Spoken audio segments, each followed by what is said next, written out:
Bismillahirrahmanirrahim. Assalamualaikum warahmatullahi wabarakatuh. Selamat ketemu kembali dengan mata pelajaran matematika wajib. Ini pertemuan yang kedua. Kalau kemarin kita ke perkenalan, sekarang kita memasuki ke materi.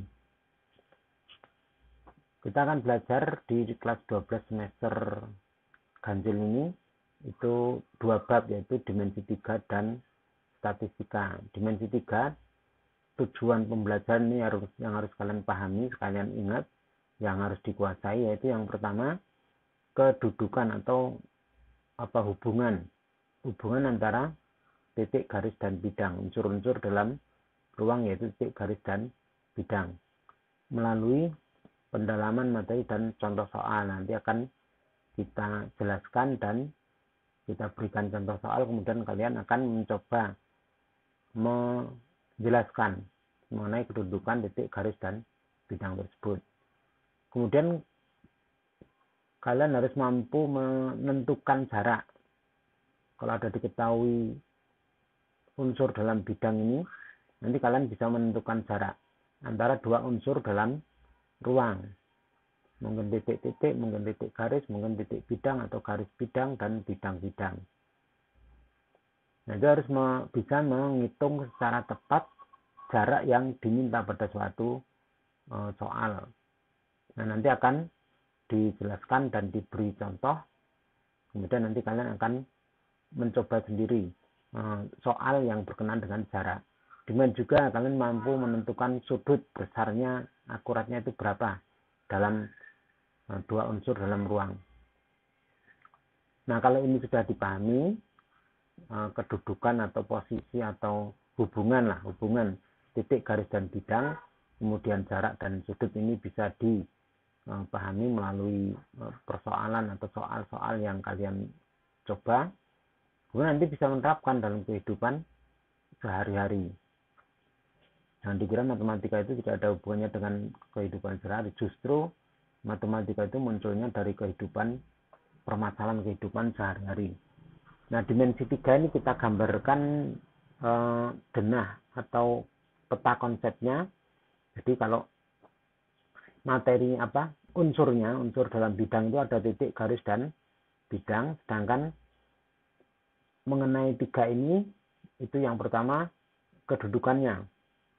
Kedudukannya itu bagaimana antara titik, garis, titik, bidang, garis, bidang, dan bidang dengan bidang. Kemudian jarak dari unsur-unsur itu, ini ada beberapa macam. Kemudian sudut, ada beberapa macam. Nah, kata kuncinya yang harus kalian pahami, istilah-istilah nanti yang harus dipahami dengan akurat, yaitu titik, garis, bidang, jarak, sudut, sejajar, berpotongan, persilangan, tegak lurus, proyeksi, siku-siku, dan bangun ruang. Nah, ini masing-masing harus kalian pahami.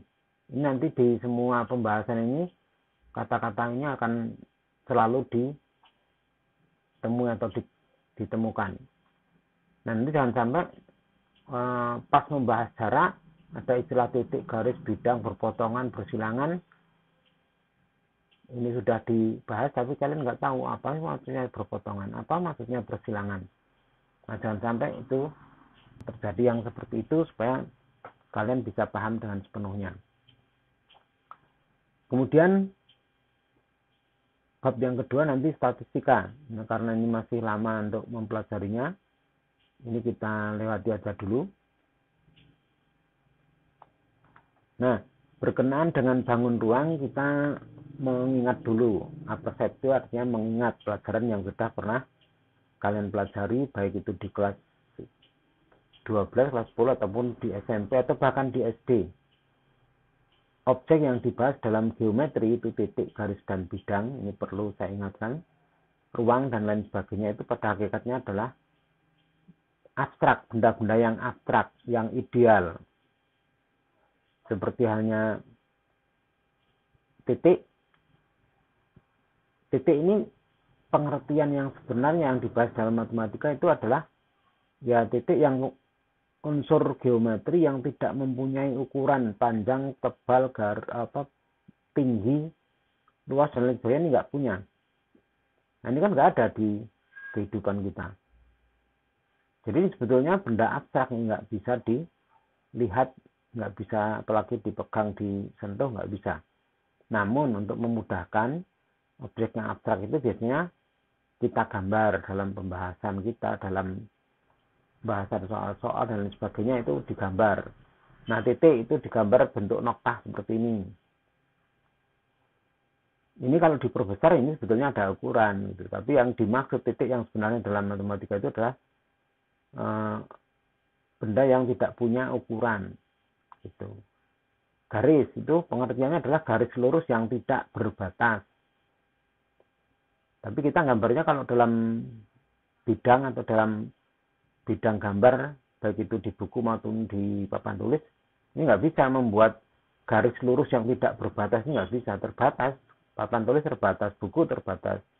Sehingga garis itu biasanya hanya digambarkan seperti ini, tapi untuk menunjukkan tidak berbatasnya ini di kiri maupun di kanan atau di kedua ujung garis itu diberi tanda panah. Ini artinya garis ini itu ke kiri maupun ke kanan itu nggak ada batasnya, terus gitu.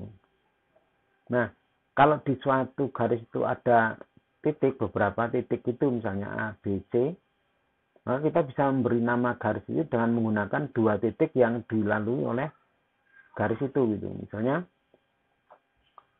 nah ini bisa disebut dengan garis AB atau garis AC atau garis BC begitu.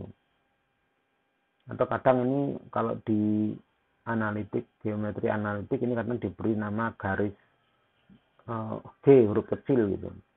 Tapi kalau nama titiknya itu kan huruf besar, maka kita memberi namanya harus pakai dua titik begini.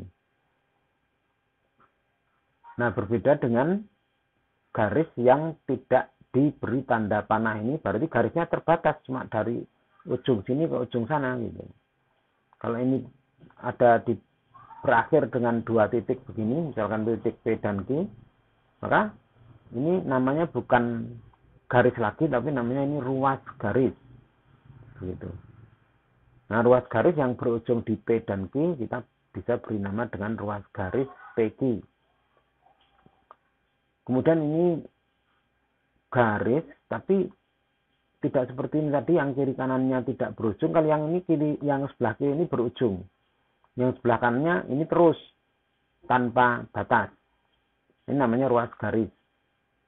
Kalau di situ ada dua titik M dan N, maka kita bisa menyebutnya yang ada ujung ini itu yang dipangkal, kemudian yang nggak ada ujung ini itu di bagian belakang, sehingga dibuat ruas garis berarah, ini namanya MN gitu. Nah, ini biasanya kita pakai, kalau ini ruas garis nggak ditulis, ini ada garis di atas PQ ini, garis yang tidak pakai panah gitu. Nah, itu berarti menunjukkan ruas garis. Sedangkan ruas garis MN, ruas garis berarah MN, berarti ini garis di atasnya nanti pakai panah, panahnya ke kanan. Kalau panah yang digambarnya itu yang tidak berujung itu di sini, artinya ini ke kiri nggak berujung, maka nanti panahnya gambarnya di sini di kiri. Nanti jarang dibuat seperti itu.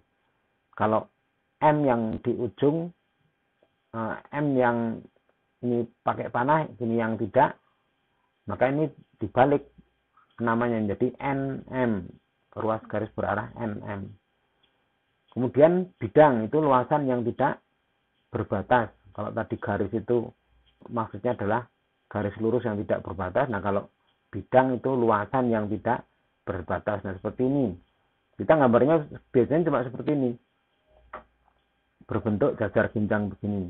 Nah, maksudnya ini, tapi beda dengan di garis tadi. Kalau garis bisa diberi tanda panah untuk menunjukkan tidak berbatasnya.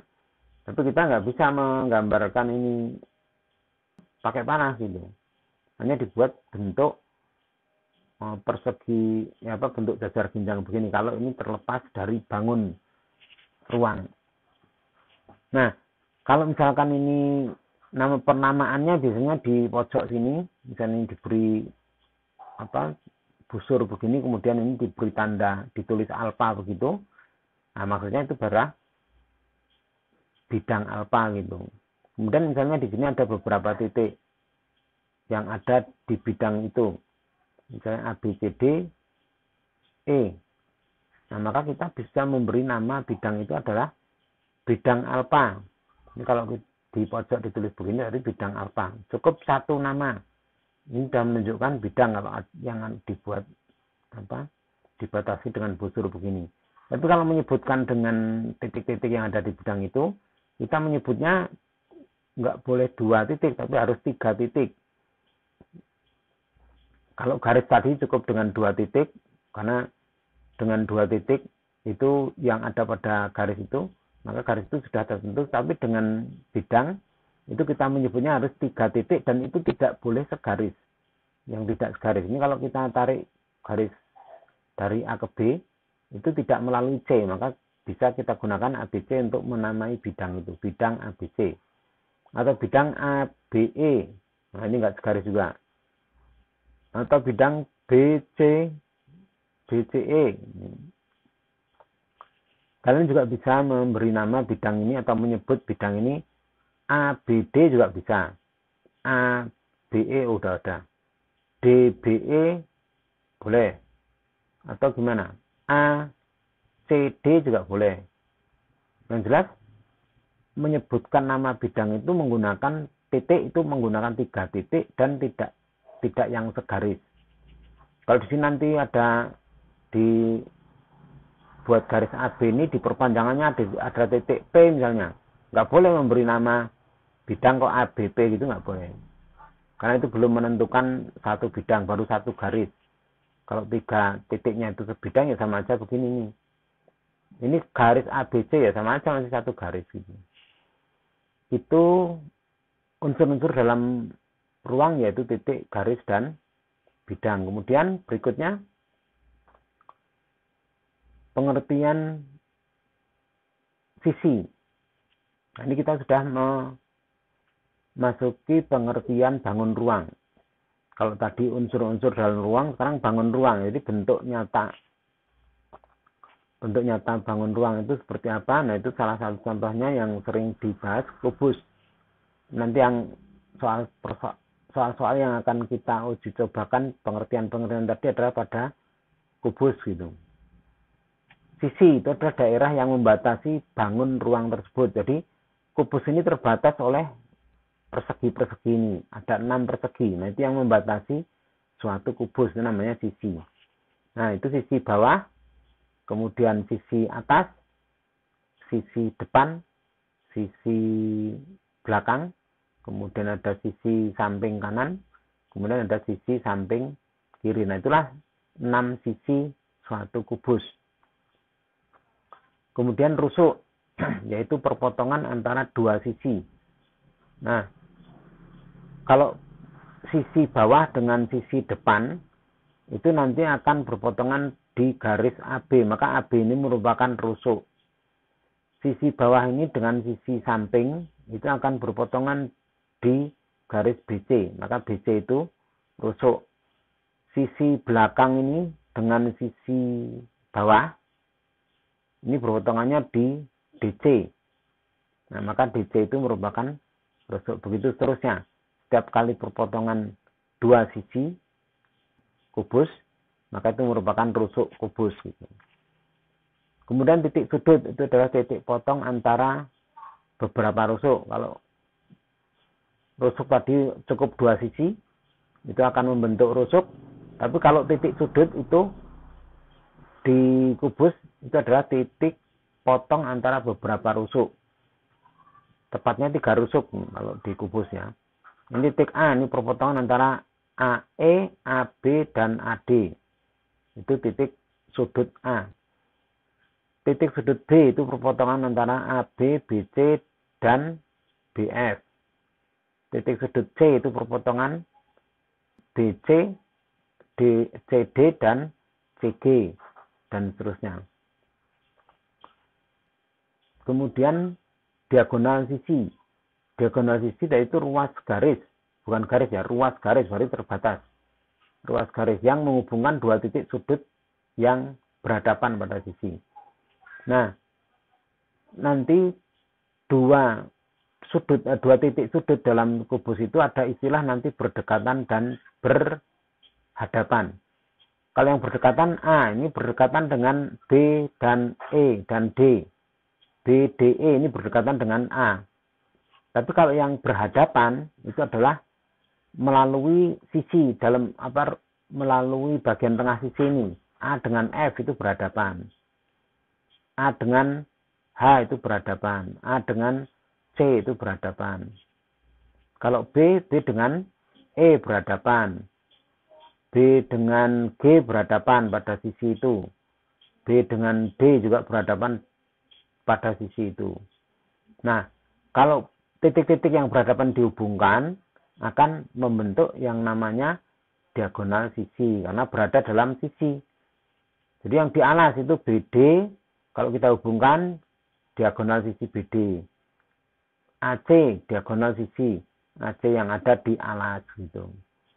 Di bagian depan ini diagonal sisinya ada AF dan BE. Kemudian di bagian kanan diagonal sisinya ada BG dan CF, begitu seterusnya. Itu diagonal sisi. Ada nanti istilah yang lain adalah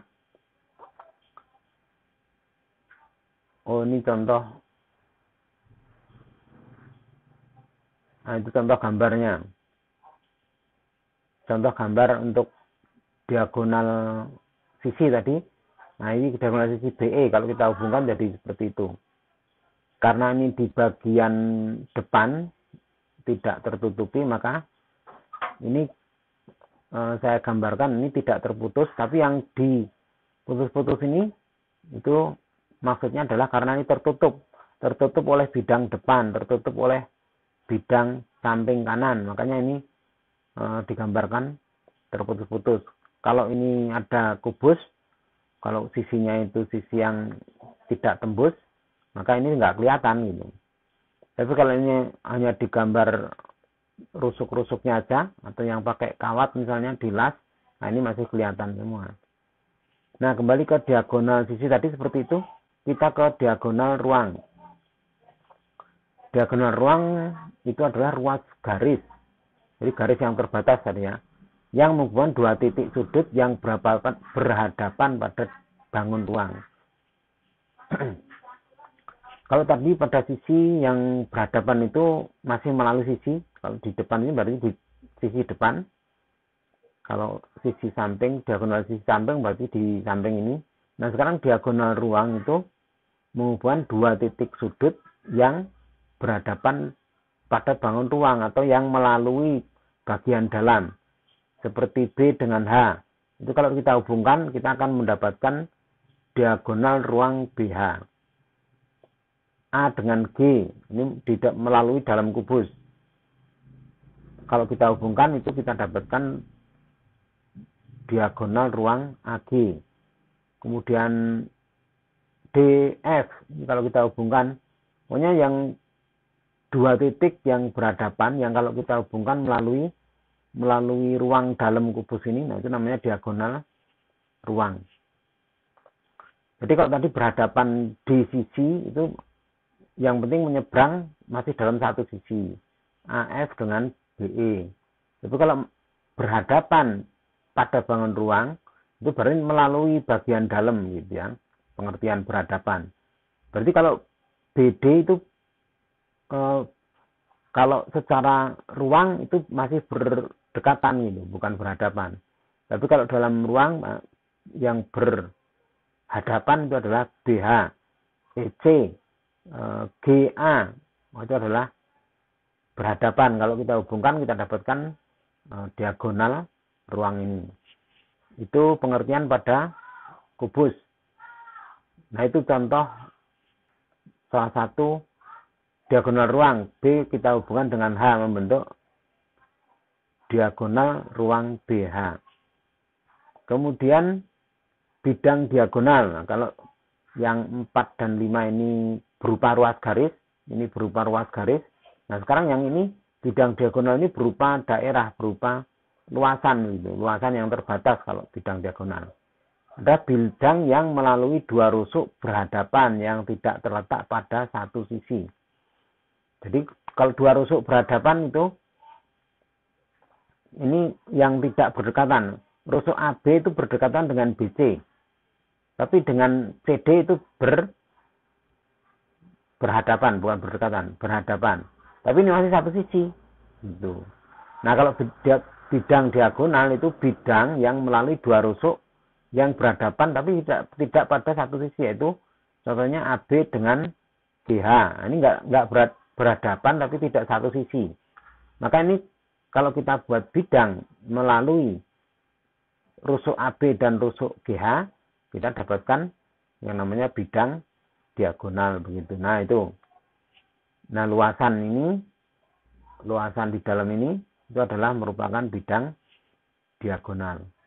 Kemudian sekarang masuk ke materi. Kalau tadi hanya yang ini itu masih mengulang ini ya.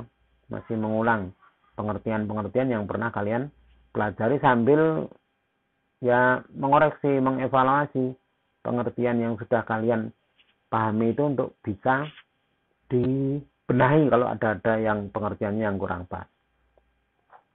Nah, sekarang kita ke materi kita pada semester ini, yaitu tempat kedudukan atau hubungan. Tempat kedudukan itu maksudnya hubungan antara titik, garis, dan bidang dalam ruang. Itu pertama titik terhadap garis. Titik terhadap garis itu ada titik terletak pada garis. Nah, contohnya seperti ini. Jadi titik ini dilalui oleh garis. Ini namanya terletak. Kemudian titik di luar garis. Nah, kalau di luar garis berarti ya di luar garis itu nggak dilalui titik itu oleh garis ini. Atau dengan kata lain, titik dan garis itu ada jaraknya. Nah, itu berarti titik itu di luar garis. Kemudian titik terhadap bidang. Itu yang pertama itu terletak pada bidang, sama dengan ini ya, terletak. Kalau terletak pada garis, ini terletak pada bidang, berarti titik itu ada pada bidang, atau kalau dibalik bidang itu melalui titik tersebut gitu. Nah, seperti ini. Ini berarti titiknya menempel atau ada di bidang itu gitu. Enggak punya jarak gitu. Kemudian titik di luar bidang. Itu berarti nah kalau digambar seperti ini, dan karena bidang ini kalau dikatakan bidang ini belum menyangkut bangun ruang ya. Jadi ini bidang ini masih bidang yang tidak ada batasnya gitu. Luasan yang tidak ada batasnya. Jadi kalau ini digambar melebar ke sana, ke depan, ini kelihatannya hampir sama dengan ini gambarnya. Nah, tapi untuk memperjelas titik di luar bidang itu, kalau titik di luar bidang itu ada jaraknya begini. Jadi meskipun diperluas, ya nggak akan menyentuh titik ini gitu, karena ini ada jaraknya gitu. Beda dengan ini, kalau ini nggak ada jarak, jaraknya 0 antara titik dan bidang. Sehingga dikatakan ini titik terletak pada bidang, sedangkan yang ada jarak begini, titik di luar bidang. Kemudian garis dengan garis, itu ada hubungannya berpotongan. Berpotongan itu berarti ya begini, di gambar akan selalu begini. Dan yang jelas di sini adalah ada titik yang dilalui sama, melalui titik yang sama, itu namanya garis berpotongan. Kemudian garis yang sejajar. Nah, ini seperti ini. Seperti halnya yang berjarak ini tadi, garis yang sejajar itu juga punya jarak. Di setiap dua titik yang berdekatan begini, itu jaraknya akan sama dari ujung kanan sana maupun di sebelah sini, itu selalu sama jaraknya gitu. Maka dikatakan dua garis ini adalah sejajar. Kemudian berimpit. Berimpit itu misalnya sini ada garis. Kemudian ada garis lain yang jadi satu di situ, itu namanya berimpit. Nah, itu garis yang lain, nah jadi satu di situ, namanya berimpit. Jadi berimpit itu pada hakikatnya kalau dalam matematika ini ya sebenarnya satu garis gitu. Nah, tapi kadang orang memberi nama berbeda. Orang satu dengan orang lain namanya berbeda. Maka itu pada hakikatnya adalah dua garis itu berimpit.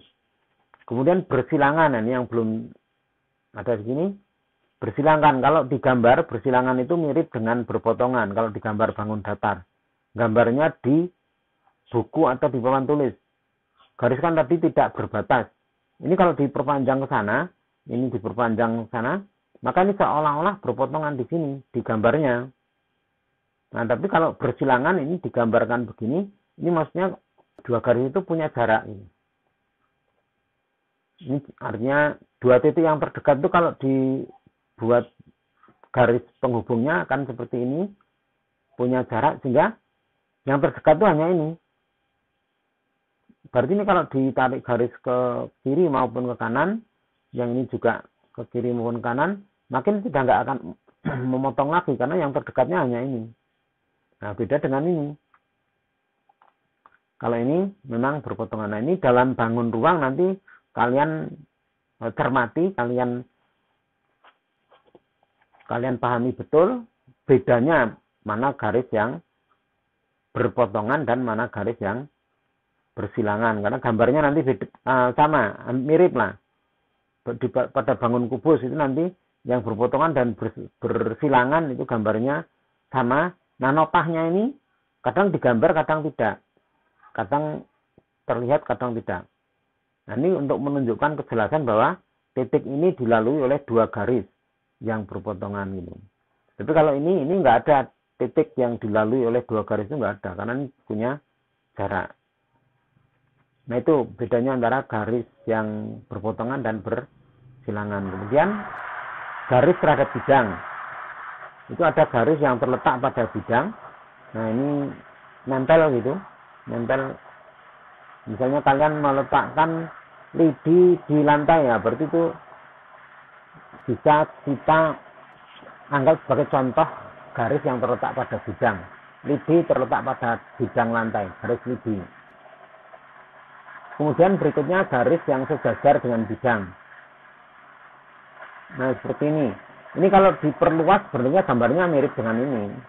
Kayak nempel gitu nih. Kalau bidangnya diperluas, garisnya diperpanjang, maka gambar di bangun datar ya, kita gambar di bangun datar biasanya di buku atau di papan tulis. Nah, itu antara garis yang terletak dengan garis yang sejajar itu kadang gambarnya hampir sama.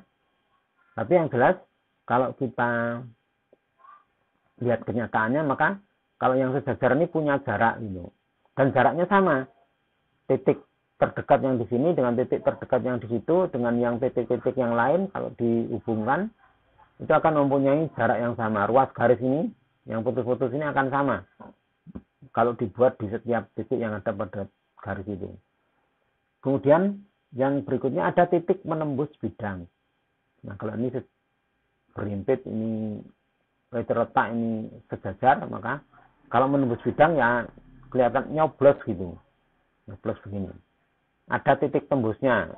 Nah, garis ini menembus bidangnya di titik itu. Berarti ya seperti halnya kalau kalian lidi yang tajam dicobloskan ke kertas, nah kan bolong. Nah, bolongannya itu adalah titik tembus. Nah, ini di bangun ruang biasanya digambarnya kalau garis yang tidak terhalang begini digambarnya mulus begini. Tapi kalau yang tertutup oleh bidang ini digambar putus-putus begini.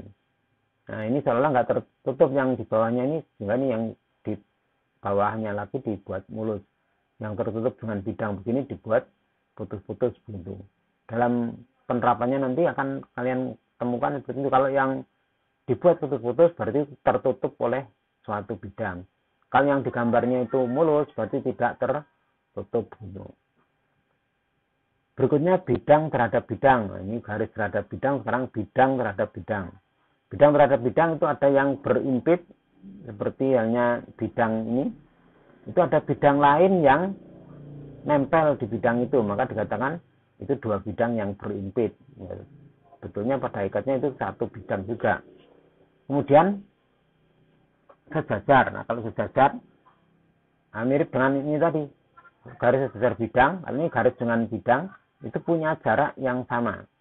Nah, demikian juga dua bidang yang sejajar itu nanti setiap titiknya juga mempunyai jarak yang sama. Ini hanya digambarkan dua titik. Kalau titik-titik yang berdekatan ini dibuat semuanya, maka akan ada ruas garis yang banyak sekali dan sama panjang. Itu maksudnya sejajar.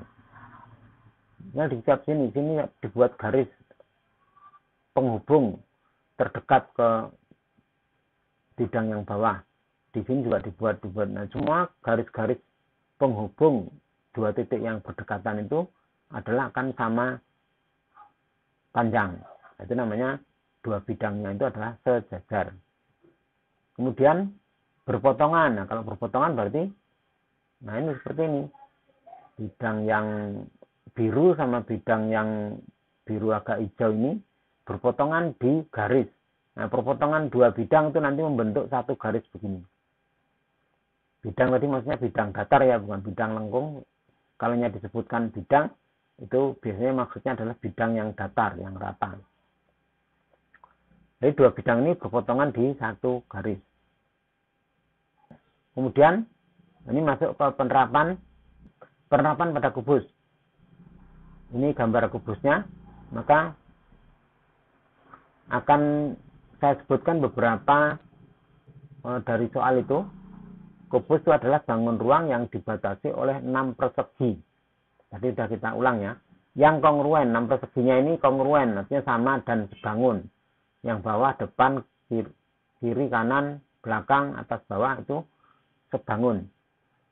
Misalkan rusuknya R cm, maka pada kubus ABCD, EFGH, nah ini sebutkan kedudukan atau hubungan. Nama kedudukan itu adalah hubungan antara titik A dan garis AB. Nah, ini titik A dan garis AB. Maka, nah kalau dalam soalnya ini A dengan AB, ini namanya ada yang nama titiknya tersebut dalam garis. Nah, itu jelas-jelas titik itu terletak pada garis. Itu kalau lihat di garisnya misalnya A dan di sini ada garis, ada titik C misalnya, A dan garis BC, nah, itu perlu melihat gambar gitu. Tapi kalau yang sudah disebut di sini titik A dengan garis AB, ya ini jelas-jelas terletak gitu. Kemudian berikutnya titik A dan garis BC, ini A, garis BC-nya ini garis BC di sisi kanan dan sisi bawah. Dan ini punya jarak yaitu AB. Sehingga BC ini, titik A ini terhadap garis BC menjadi adanya di luar. Gitu. Kemudian ada garis AB dengan garis BC. Kalau tadi titik dengan garis, ini garis dengan garis. Garis AB ini AB, garis BC ini. Nah ini AB dan BC sama-sama melalui titik B. Maka ini masuk kategorinya berpotongan. Itu kalau melihat gambarnya ini. Kalau melihat soalnya, kalau sudah tersebut begini, apakah ini pasti berpotongan? Nah, kalau garis dengan garis itu ya belum tentu juga gitu. Karena ini kalau misalnya titik A-nya di sini, kalau titik A-nya itu berada di garis BC, ya garis AB dan BC bukan berpotongan namanya, tapi berimpit gitu.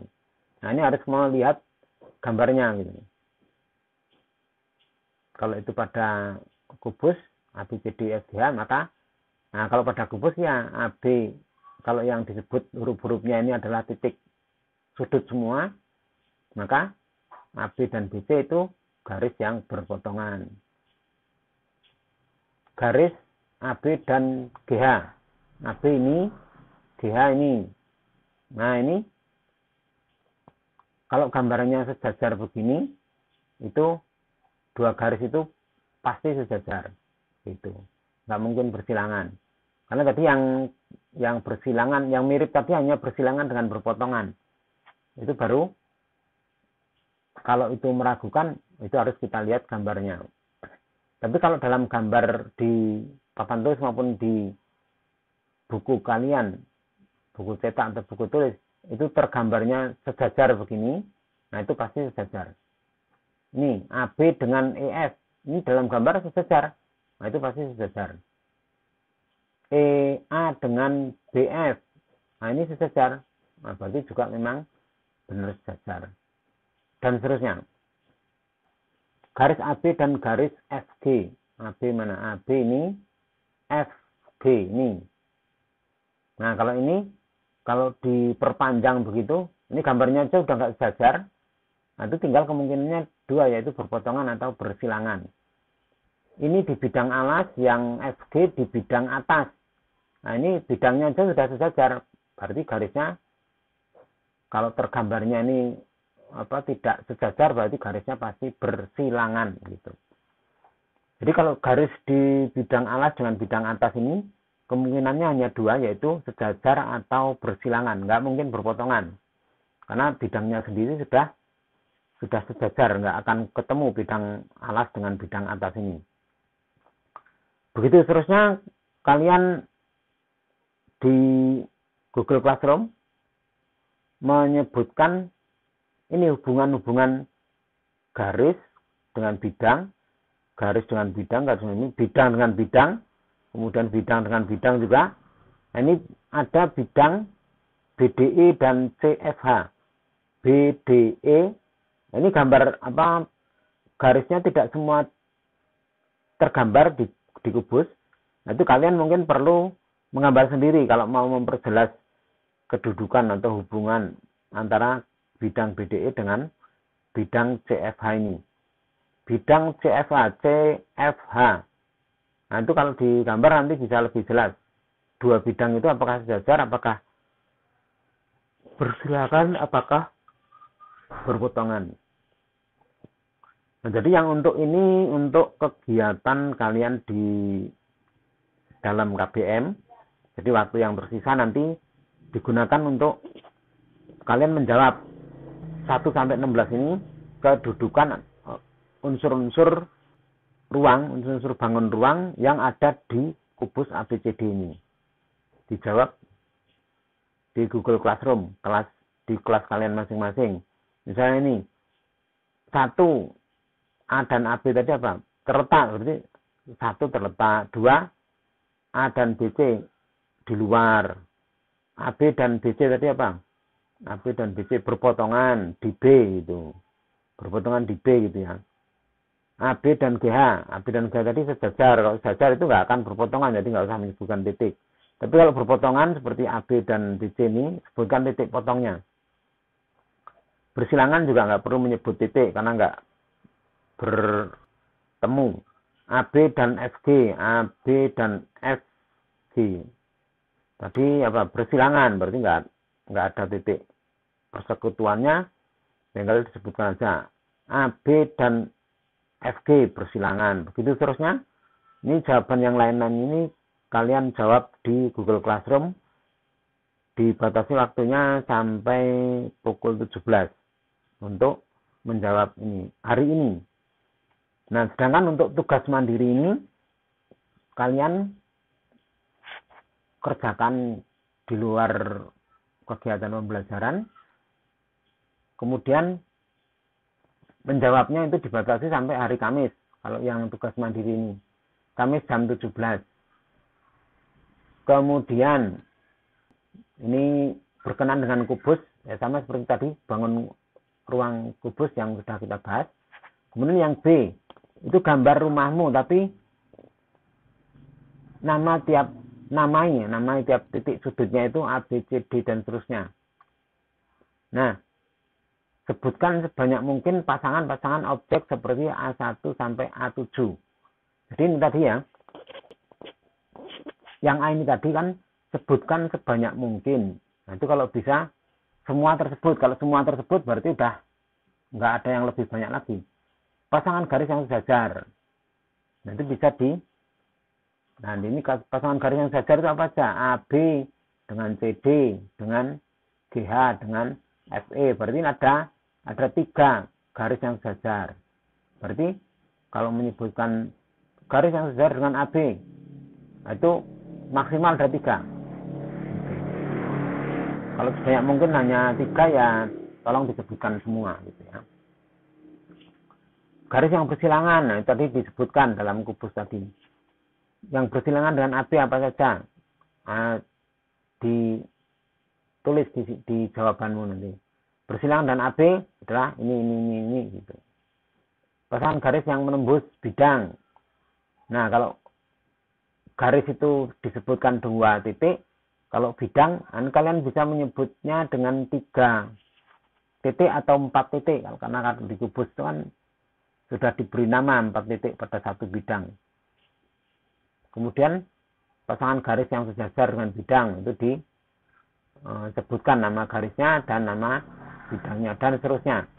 Nah, sekarang yang B ini itu rumahmu itu dianggap bangun ruang yang tapi emperannya nggak usah dibuat ya. Bangun ruang yang lugu gitu aja lah. Mungkin bawahnya berupa persegi, kemudian yang atas berupa limas. Nah, itu titik potongnya, titik potong rusuk-rusuknya kamu beri nama A, B, C dan seterusnya. Nah, kemudian kamu buat pasangan garis yang sejajar apa saja. Pasangan garis yang bersilangan apa saja. Yang garis yang menembus bidang apa saja, begitu seterusnya di gambar rumahmu itu. Tapi dengan catatan dibuat yang lugu aja, emperannya nggak usah dibuat. Kalau ada teras-terasnya, lekuan-lekuannya juga nggak usah dibuat. Jadi dibuat secara lugu aja, mungkin bawah berupa balok, bentuk balok, kemudian yang bagian atapnya tanpa emperan itu berbentuk limas. Kemudian kalian menyebutkan hubungan titik hubungan seperti ini. Pasangan yang garis yang bersejajar apa saja, pasangan garis yang bersilangan apa saja, garis yang menembus bidang, garis dengan bidang apa saja, garis yang sejajar bidang, garis dengan bidang apa saja. Kalau bisa ya setiap garis banyak mungkin, ini berarti ya kalau bisa menyebutkan semua berarti nggak perlu lebih banyak lagi gitu. Kalau di situ yang ada misalnya garis sejajar itu AB sejajarnya dengan 3 garis apa, kalau BC sejajarnya dengan 3 garis apa, begitu seterusnya. Begitu berkenaan dengan tugas mandiri. Untuk itu saya kira pertemuan pada pagi hari ini saya cukupkan sekian. Sisa waktu yang ada itu kalian gunakan untuk menjawab yang ini tadi. Penerapan pada kubus ini dikerjakan pada sisa waktu yang tersedia, karena ini videonya kan nggak full selama waktu yang tersedia pada jadwal. Nah, sisa waktunya kalian gunakan dulu untuk mengerjakan ini, baru yang tugas mandiri tadi di luar kegiatan belajar ini. Saya kira demikian yang bisa saya jelaskan. Kalau ada yang kurang jelas, kalian bisa ulang videonya. Karena untuk menjawab yang ini kan saya batasi sampai pukul 17.00. Ya, sekali lagi sekian dan terima kasih. Assalamualaikum warahmatullahi wabarakatuh.